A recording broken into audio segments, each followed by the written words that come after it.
सालार जंग के रिफॉर्म्स के साथ ही जो है हैदराबाद स्टेट में कुछ अलग अलग समाजी तंजीमें थी, सोशल मूवमेंट्स थे, और वो लोग अलग अलग तरीके से अलग अलग मुतालबों के साथ हैदराबाद स्टेट में प्रोटेस्ट करते थे। प्रोटेस्ट के साथ साथ जो है कुछ सोशल चेंजेस लाते थे, जैसा कि कोई चाहते थे कि जो मुस्लिम का जो डोमिनेशन है हैदराबाद स्टेट में, ज्यादातर जो एम्प्लॉयज रहते थे उस डोमिनेशन को कम किया जाए, और हैदराबाद स्टेट में जो इस्लाम मजहब को बहुत ज्यादा बढ़ावा मिलता था, क्योंकि हुकूमत चूंकि मुसलमानों की थी, तो वो बाज लोग जो है उसके खिलाफ थे। बाज लोग उर्दू जबान, जो कि उस वक्त ऑफिशियल लैंग्वेज थी, तो उस जबान, सिर्फ उसी जबान को बढ़ावा देने के खिलाफ थे। बाज लोग अलग अलग चीजों से, अलग अलग मुतालबों से, बाज लोग जो है इंडिया के फेवर में हैदराबाद स्टेट में प्रोटेस्ट करते थे। तो अलग अलग सोशल मूवमेंट, समाजी तहरीकें चल रही थी। तो ऐसा नहीं था कि 1948 में पुलिस एक्शन हुआ तो उससे 10 साल पहले हुआ था, बल्कि उससे 60 70 साल, 50 साल, कोई कोई तंजीमें ऐसी थी जो कम से कम 80 साल पहले से काम कर रही थी। तो आज हम जो है वो सारे मूवमेंट्स के बारे में पढ़ेंगे। यहाँ पे मूवमेंट जब मैं बोल रहा हूँ तो ये मूवमेंट का मतलब क्या है? तहरीक। क्या है तहरीक मूवमेंट का मतलब? तहरीक तहरीक। ठीक है, तहरीक मतलब जो सोशल चेंजेस के लिए जो कुछ भी काम करते। जैसा तेलंगाना मूवमेंट है, तो यहाँ पे मूवमेंट मतलब वो मूवमेंट है, ये दूसरा कोई मूवमेंट नहीं है।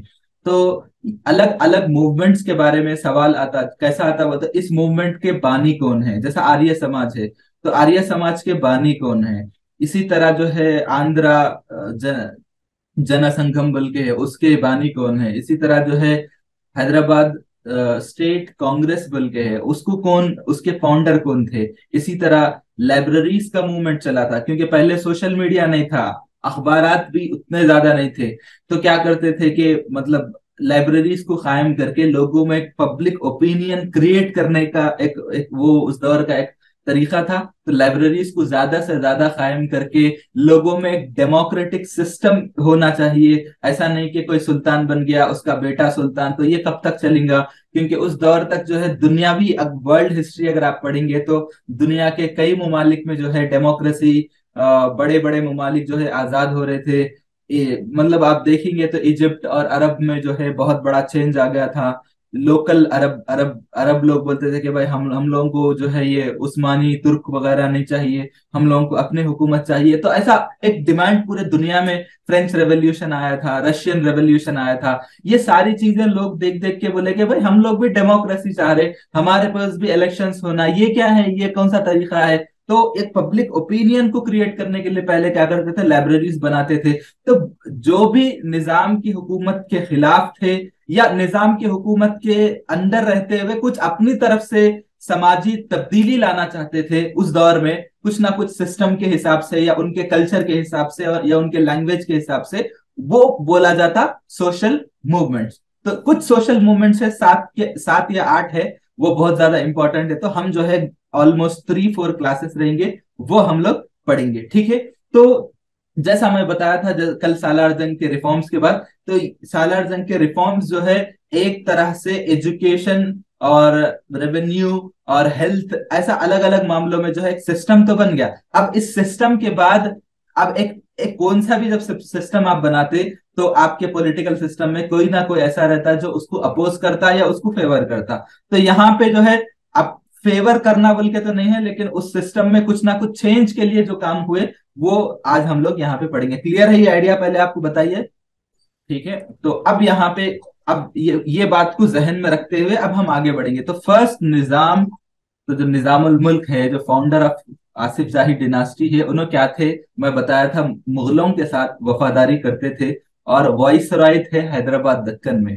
पहले उन्होंने बेसिकली उन्होंने क्या थे, मुगल ममलकत, जो सल्तनत है, मुगल सल्तनत, उनकी तरफ से अपॉइंटेड थे हैदराबाद स्टेट में। मैं आपको कई चीजें बताया था, अवध में रहते थे उन्होंने, वहां पे उन्होंने क्या बोलते, वहां पे उनको निजामुल मुल्क का लकब दिया गया था, आसिफ जाह भी वहां पे थे। तो अलग अलग इलाकों से होते हुए उन्हें हैदराबाद आए थे, हैदराबाद में हुकूमत करते थे। जब देखे मुगल कमजोर हो गए तो उन्होंने अपनी एक खुद मुख्तार हुकूमत का ऐलान करे, जो कि बाद में जाके आसिफ जाही सल्तनत बना था, ठीक है? तो इन्होंने बेसिकली क्या थे, मुगल वाइसराय थे।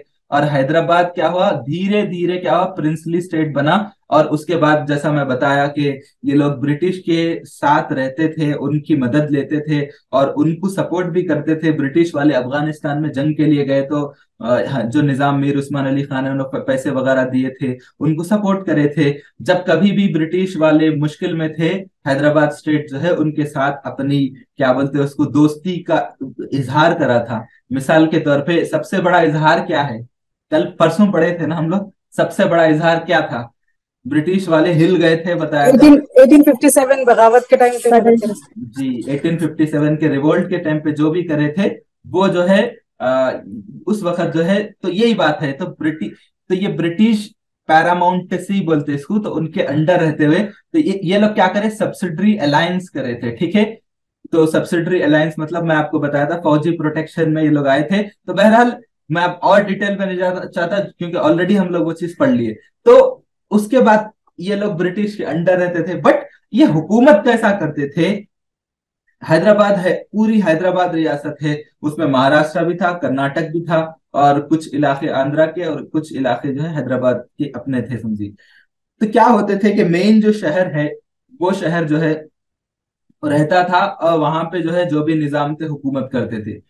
लेकिन जो गांव है दूर दूर के, वो क्या करते थे, जैसा यहाँ पे क्या है, जागीरदार रहते थे। और वो कौन थे, जागीरदार हेरिडेटरी रहते थे, मतलब मैं जागीरदार था तो मेरा बच्चा जागीरदार, किसी का फिर उसका पोतरा जागीरदार। तो ये जागीरदार का सिस्टम रहता था। और जागीर क्या करते थे, किसी को बोलते थे कि भाई आप जो है एक 12 डजन, मतलब 12 है ना, तो किसी को 12 गांव दे के बोलते तुम 12 गांव के जागीर है, जाओ पेपर पे लिख दे के दे देते, ठीक है। और किसी को 100 गांव दे देते थे, ले लो। या मेन सिटी उनके हाथ में रहता था। और सरफे खास के नाम से जो है कुछ जमीनें जो है निजाम की अपनी प्रॉपर्टी रहती थी, ठीक है। सरफे खास बोलते थे उसको, अपनी प्रॉपर्टी रहती थी, तो वो प्रॉपर्टी उनके साथ रहती थी। बाकी जो है क्या होता था, शहर से हटके जो गांव वगैरह होते थे, वो गांव को संभालते कौन थे, जागीरदार संभालते थे, ठीक है। समझ में आ रही बात। तो वो जागीरदार किसी को 12 देते थे, किसी को 5 देते थे, किसी को 200 दे देते थे, किसी को 100 दे देते थे। तो यहाँ पे क्या है कि जागीरदार जो था उन जो है उस इलाके का, उस गांव का जो है बड़ा माना जाता था, उन्हें अपने गांव का जो है सुल्तान समझिए आप, उन बड़ा था उन, ठीक है। लेकिन जो बाकी का जो किंगडम था उसको क्या करते थे, निजाम संभालते थे, ठीक है। तो ये जो समझ गए आप लोग, तो गांव में जो इलाके रहते हैं वो उसको कौन संभालते थे उसको, जागीरदार और जागीरदार मेन सिटी का इलाका रहता उसको कौन संभालते थे, निजाम। निजाम।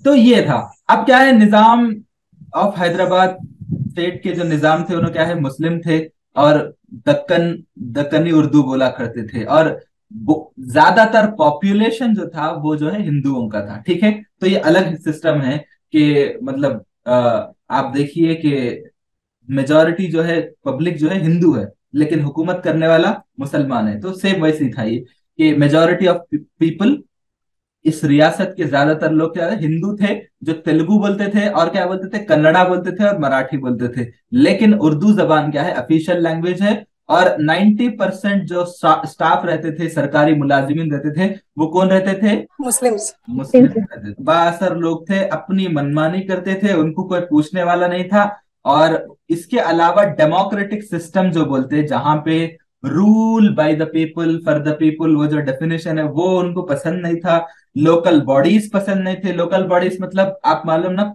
जैसा हमारे पास 3 फोल्ड सिस्टम है, ठीक है, पंचायत सिस्टम है, फिर जो है ना एमपीटीसी वाला जो मंडल परिषद वाला है, फिर जिला परिषद, समझ रहे हैं आप, लोकल बॉडीज वो है। वो सब उनको पसंद नहीं था। लेजिस्लेचर मतलब कानून साजी, ये सब पसंद नहीं थे। और जो है कांग्रेस गवर्नमेंट ने, सॉरी, इंडियन नेशनल कांग्रेस किस साल फाउंड हुआ बताइए आप लोग। आपको इंडियन हिस्ट्री में जो है, जो मिड मॉडर्न हिस्ट्री में आता है ये, तो इंडियन नेशनल कांग्रेस 1885। 1885, माशाल्लाह, बहुत जबरदस्त जवाब है। ये जो आज कांग्रेस पार्टी है, ये एक्चुअल में जो है उस वक्त जो है समाजी मूवमेंट के अंडर काम करी थी, तो उसको इंडियन नेशनल कांग्रेस बोलते। तो सेम जो है उसकी आइडियोलॉजी ये थी कि भाई डेमोक्रेटिक सिस्टम आए, और जो है मेजॉरिटी जो जो भी लोग हैं उनके उनके मंशा के तहत, जिसको डेमोक्रेसी बोलते, लोगों के मंशा के तहत हुकूमत चले। तो यहाँ पे भी जो है वो इंडियन नेशनल कांग्रेस नहीं था, यहाँ पे जो आया वो हैदराबाद स्टेट कांग्रेस था। सेम आइडियोलॉजी है, सेम पार्टी है, उसके लिए जो काम करे वो हैदराबाद के लोकल लेवल पे काम करे। तो ये भी बहुत इंपॉर्टेंट चीज है, हम लोग आगे पढ़ेंगे। इसी तरह जो है उस दौर में जो है निजाम क्या करे थे, कई फरमान को जारी करे थे। किस लिए? पॉलिटिकल एक्टिविटी हमारे स्टेट में नहीं होना, सियासी सरगर्मी नहीं होना। और जो है उसके बाद क्या हुआ कि धीरे धीरे मीर उस्मान अली खान के दौर में क्या हुआ कि नेशनल फ्रीडम मूवमेंट चला था कि भाई हम भी आजादी चाहते। जैसा ब्रिटिश से जो है इंडिया को आजादी मिल रही है, आपको एक, आप इंडियन हिस्ट्री पढ़ेंगे तो आपको पता चलता है कि 40s के बाद लोगों को महसूस हुआ था कि भाई हम अब तो ब्रिटिश जाने वाले हैं। 45 तक तो बिल्कुल पिक्चर क्लियर हो गया था। तो ये सारी चीजें थी, तो अब यहाँ पे भी मुतालबा शुरू हो गया कि भाई ये भी खत्म करो, और हम भी जो है यहाँ पे डेमोक्रेसी चाहते। ज्वाइन इंडिया मूवमेंट हुआ था उसके बाद कि भाई आप इंडिया में क्यों ज्वाइन नहीं करते, ये सारी चीजें हुई थी। तो ये चीजें जो है ये चीजें लोगों को अट्रैक्ट करे थे। लोग जो है अच्छा दिखा के, अरे भाई इंडिया में डेमोक्रेसी आ रही, लोगों के हिसाब से हुकूमत चलेंगी, तो अब ये खत्म होगा। तो जाहिर सी बात है जो मेजोरिटी ऑफ द पीपल है उनको लगा कि वो सिस्टम ज्यादा बेहतर है जो इंडिया में चल रहा, बजाय ये सिस्टम के। ठीक है, आप समझ गए ना? तो ये इंडियन नेशनल कांग्रेस कब कायम हुआ था? 1885 में कायम हुआ था। इसी तरह आंध्र जन संघम, फिर आंध्र महासभा और हैदराबाद स्टेट कांग्रेस, ये सारे जो है क्रूशियल रोल यानी अहम रोल अदा करे थे। किस लिए? निजाम की हुकूमत को खत्म करने में। समझ गए? क्लियर है?